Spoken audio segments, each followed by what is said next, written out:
Matthieu 9, du verset 35 au verset 36. Matthieu, chapitre 9, du verset 35 au verset 36. Je vois qu'on cherche, trouvons tous le passage et soyons au même niveau d'information. Matthieu, chapitre 9, verset 35 au verset 36. Si on a trouvé, je lis. Jésus-Christ parcourait toutes les villes et les villages, enseignant dans les synagogues, prêchant la bonne nouvelle du royaume et guérissait toute maladie et toute infirmité. Je reprends. Jésus parcourait toutes les villes et les villages, enseignant dans les synagogues, prêchant la bonne nouvelle du royaume et guérissant toute maladie et toute infirmité. Voyant la foule, il fut ému de compassion pour elle, parce qu'elle était languissante et abattue, comme des brebis qui n'ont point de berger. Parole du Seigneur notre Dieu et notre Roi. Amen. Oui, le Seigneur Jésus-Christ parcourait toutes les villes, tous les villages, et il guérissait toute maladie et toute infirmité. Et la Bible dit, voyant la foule, il était ému de compassion. Oh, ça c'est touchant. Il était ému de compassion pour elle. Mon frère, le seul qui peut être ou avoir un état de compassion vrai pour toi, c'est Jésus-Christ de Nazareth. Oui, tu traverses des difficultés, tu traverses des problèmes. Tu ne sais même pas comment t'en sortir. Celui qui peut avoir une vraie compassion pour toi, c'est Jésus-Christ de Nazareth.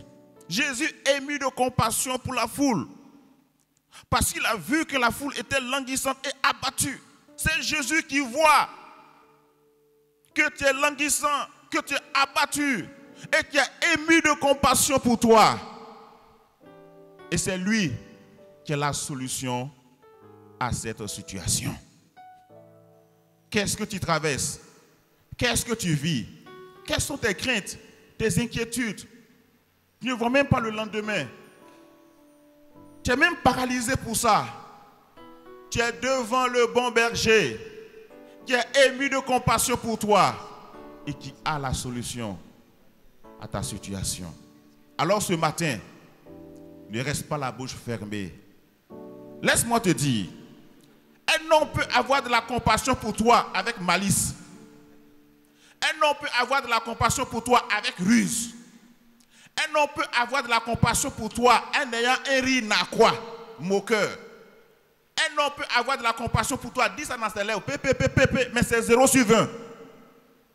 Mais celui qui a la véritable compassion pour nous, qui regarde et voit que nous sommes languissants, nous sommes abattus, nous sommes affligés, nous sommes dans le désespoir, qui a une véritable compassion qui apporte la solution, c'est Jésus-Christ de Nazareth. Et c'est devant lui que tu es. Alors ne reste pas indifférent, mon frère. Avec les frères d'Azaph, nous allons adorer ce Dieu merveilleux, ce Dieu bon, qui guérit toute maladie, toute infirmité, qui a la solution pour nous. Avec les frères d'Azaph, nous allons adorer ce Dieu merveilleux. Nous allons adorer ce Dieu glorieux. Nous allons dire, Seigneur, oui, ce que je traverse, je sais que tu vois et que tu as la solution. Avec les frères d'Azaph. Mon âme bénit le Seigneur et mon esprit magnifie son nom, car la mort n'a pas pu le retenir, même dans le tombeau.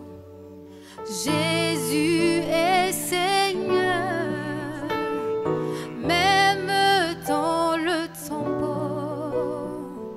Jésus est Seigneur.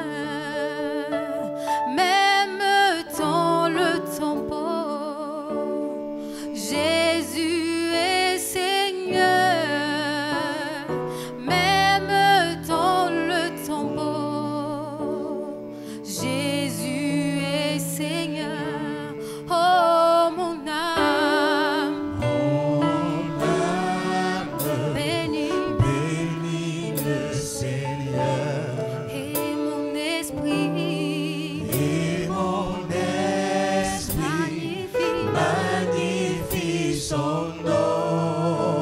Car la mort N'a pas pu le retenir. oh, Même dans le tombeau, il est Seigneur. Jésus est Seigneur. Même dans le tombeau, Même dans le tombeau, il est Seigneur. Jésus est Seigneur. Oh, mon âme bénit le Seigneur. Et mon esprit magnifie son nom. Car la mort N'a pas pu le retenir. Même dans le tombeau, il est Seigneur. Jésus est Même Seigneur. dans le tombeau, Dans le il tombeau, est Seigneur. Jésus est Seigneur. Même dans le tombeau, Dans le tombeau, Yahweh est Seigneur. Jésus est Seigneur. Dans le tombeau, Dans le tombeau, Jésus est Seigneur. Jésus est Oh, même Seigneur. dans le tombeau, Dans le tombeau, Jésus est vainqueur. Jésus est Seigneur. Yahweh dans le tombeau, Dans le tombeau, il est Seigneur. Jésus est Seigneur. Oh, mon âme bénit Bénis le Seigneur. et mon esprit Et mon magnifie esprit son nom. magnifie son nom. Car la mort Car la mort n'a pas pu le retenir. Même dans le tombeau, il est vivant. Jésus est Seigneur. Oh, il est vivant. Même dans le tombeau, Il est vivant. Jésus est Même Seigneur. dans le tombeau, Dans le tombeau, Jésus est vainqueur. Jésus est Oh, Seigneur. dans le tombeau, Dans le tombeau, Jésus est Seigneur. même dans le tombeau, Dans le tombeau, oh, il est vivant. Jésus est vivant. Oh, dans le tombeau, Dans le tombeau, Jésus est vivant. il a dominé la mort et l'enfer, le Seigneur Jésus. Le Seigneur Jésus est plus que vainqueur. Il a dominé la mort et l'enfer. Le Seigneur Jésus est plus que vainqueur. Il a dominé la mort et l'enfer. Le Seigneur Jésus Il est plus que vainqueur. il a dominé La mort et l'enfer. Le Seigneur Jésus est plus que vainqueur. Oh, il a dominé La mort et l'enfer. Le Seigneur Jésus est plus que vainqueur. nous te louons. Jésus, nous t'adorons, roi des rois. Le Seigneur Jésus est plus que vainqueur. Nous te louons. Jésus, nous t'adorons, roi des rois. Le Seigneur Jésus Il est est plus que Nous te louons, Jésus, nous t'adorons, roi des rois. Le Seigneur Jésus est plus que vainqueur. Il a dominé. Il a dominé la mort et l'enfer. Le Seigneur Jésus. Le Seigneur Jésus Il est. est plus que vainqueur. Jésus a dominé. Il a dominé Il a la dominé. mort et l'enfer. Le Seigneur Jésus Il est. est plus que vainqueur. Nous te louons. Louons Jésus, nous t'adorons, roi des rois. Le Seigneur Jésus est plus que Oh, nous te louons. louons Jésus, nous t'adorons, roi des rois. Le Seigneur Jésus Il est. est plus que Jésus, nous te louons.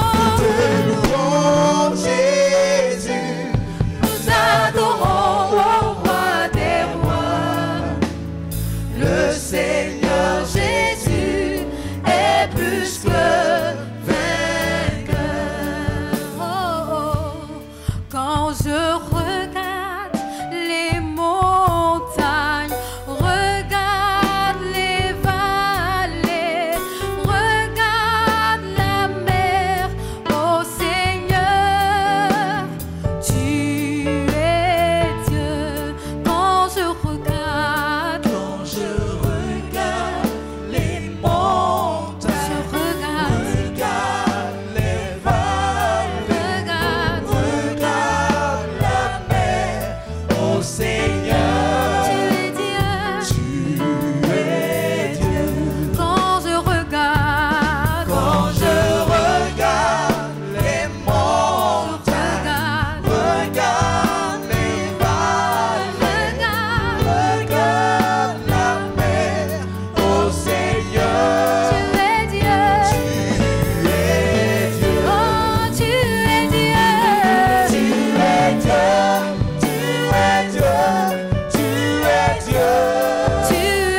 tu es saint, tu es saint. Yahweh, tu es saint. Tu es saint, tu es saint, tu es saint. Tu es saint. Tu es saint, tu es saint, tu es saint.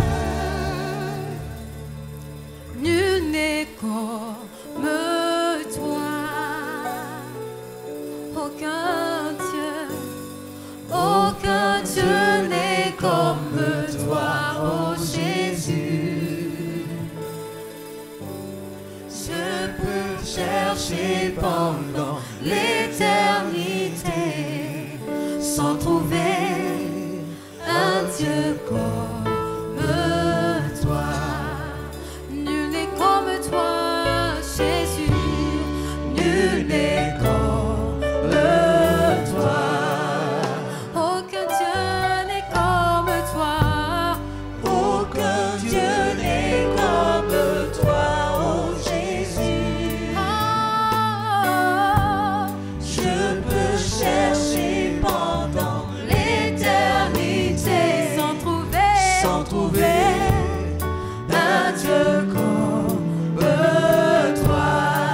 Nul n'est comme toi, Jésus. Nul n'est comme toi. Aucun Dieu, aucun Dieu. Aucun Dieu n'est comme toi, oh Jésus.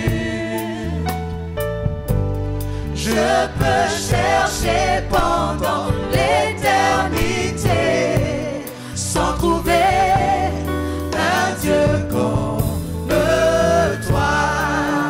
Nul n'est comme toi, Yahweh. Nul n'est comme toi. Aucun Dieu n'est comme toi. Aucun Dieu n'est comme toi, oh Jésus. Oh, Je peux chercher pendant l'éternité sans trouver un Dieu comme toi. nul n'est comparable à toi, Yahweh. Nul n'est comme toi. Oh, Aucun Dieu n'est comme toi, oh Jésus. Je peux chercher pendant l'éternité sans trouver un Dieu comme toi. nul n'est comme toi, Yahweh. Nul n'est comme toi.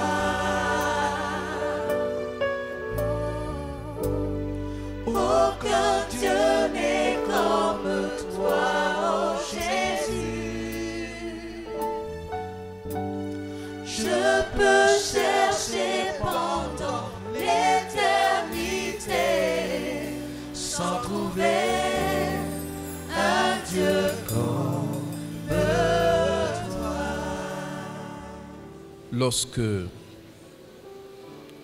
nous regardons ce passage de Matthieu 9, 35-36, tout ce que nous pouvons faire, c'est de continuer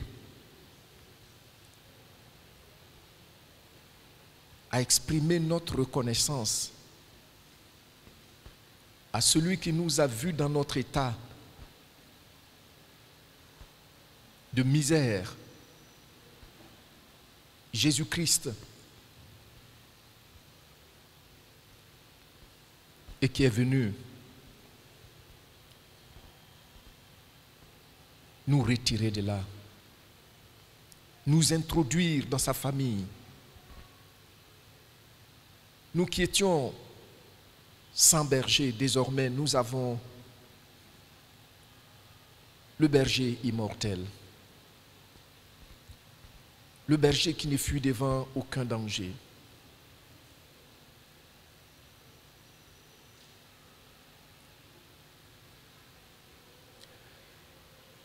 Jésus-Christ a réécrit l'histoire de chacun de nous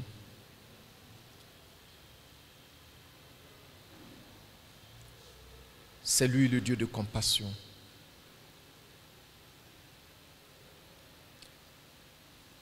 Je voudrais tout à l'heure que tu lui dises merci en regardant la compassion, l'amour qu'il a manifesté envers toi, envers ton frère, envers ta sœur, en nous retirant de cet environnement de souffrance, de solitude, d'humiliation et tout ce que vous pouvez savoir, vous pouvez pouvoir ajouter à cela.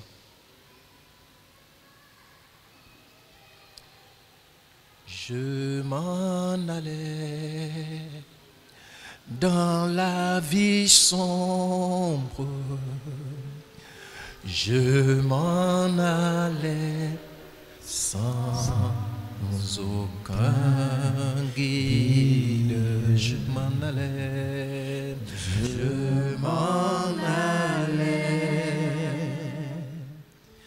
dans la vie sombre, je m'en allais sans aucun guide, je m'en allais, je m'en allais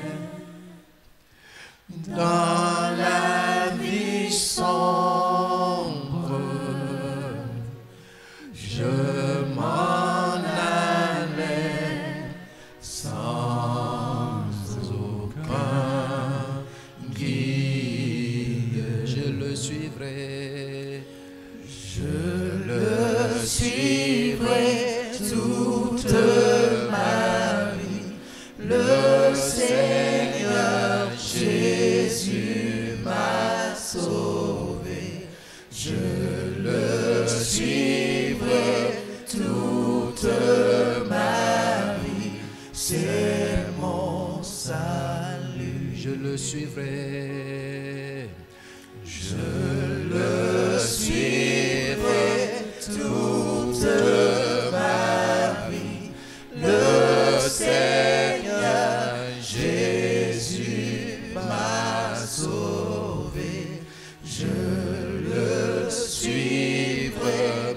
toute ma vie, c'est mon salut. Une dernière fois, je le suivrai toute ma vie, le Seigneur Jésus m'a sauvé, je le suivrai toute ma vie, c'est mon salut. Tu lui dis merci pour la compassion dont il a usé à notre égard. Tu sais. Dis-lui merci de tout cœur. Dis merci au Saint-Esprit de ce qu'il t'a rendu capable de réaliser cette compassion, de réaliser l'amour du Seigneur et de l'avoir accepté. Pour la plupart d'entre nous, nous savons que si Jésus-Christ n'avait pas manifesté sa compassion envers nous, nous serions devenus fous. Nous serions morts dans la solitude misérablement. Regardez ce qu'il a fait dans nos vies. Nous aussi, nous sommes vivants. Nous aussi, on a une famille. On a des frères et sœurs. Nous aussi, aujourd'hui, on peut pleurer et quelqu'un va essuyer nos larmes. Jésus-Christ. Nous aussi, on peut avoir peur et quelqu'un vient nous rassurer. Jésus-Christ. Dis-lui merci. Dis-lui merci. Dis-lui merci, Seigneur, je vais te suivre tous les jours de ma vie. Parce que seul toi as usé de compassion envers moi.